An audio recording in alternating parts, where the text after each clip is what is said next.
বোকাখাট সমন্তলৰ দ্বাৰা লগতে আছে আমাৰ খুমটাই সমন্তল। তাত কহৰা এফাৰ্চৰ পৰা এইখিনি বিস্তীৰ্ণ খেতি পথাৰত খেতি কৰি থকা হৈছে। এয়া দেখিছে আপোনালোকে পাৱাৰ টিলাৰ চলি আছে। সম্পূৰ্ণভাৱে এয়া কেনেলৰ যোগেদি আমাৰ পানীখিনি যোগান ধৰা হৈ আছে। মই আপোনালোকক দেখাবলৈ চেষ্টা কৰিম সম্পূৰ্ণ কেনেকৈ হেডৱৰ্কৰ যোগেদি পানী যোগান ধৰা হৈছে খেতিয়কসকল উপকৃত হ'ব পৰাকৈ। এইফালেও আপোনালোকে দেখিব পাৰিব বিস্তীৰ্ণ খেতি পথাৰ আছে, সকলোৱে খেতিত লাগি আছে। এয়া আহিছে আমি কেনেলৰ যোগেদি আহি আছোঁ। এয়া বৰ্তমান হেডৱৰ্ক আহি পাম।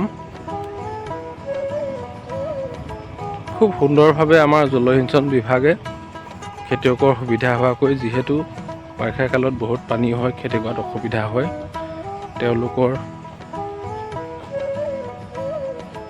সুবিধাৰ কাৰণে পানী যোগান ধৰি থকা হৈছে। এয়া দেখিছে এইফালৰ পৰা মই আপোনাক গেটৰ আগফালৰ ডোখৰ দেখাবলৈ চেষ্টা কৰিম। এইফালে চাওক কেনেকৈ পানী ব্লক কৰা হৈছে। এইফালে পানী ব্লক কৰা হৈ এইফালে এনেকৈ তেওঁলোকক পানী যোগান ধৰি থকা হৈছে। সকলো খেতিয়ক উপকৃত হৈছে। নেক্সট ভিডিঅ'খিনি আপোনালোকক দেখাবলৈ যত্ন কৰিম। ধন্যবাদ।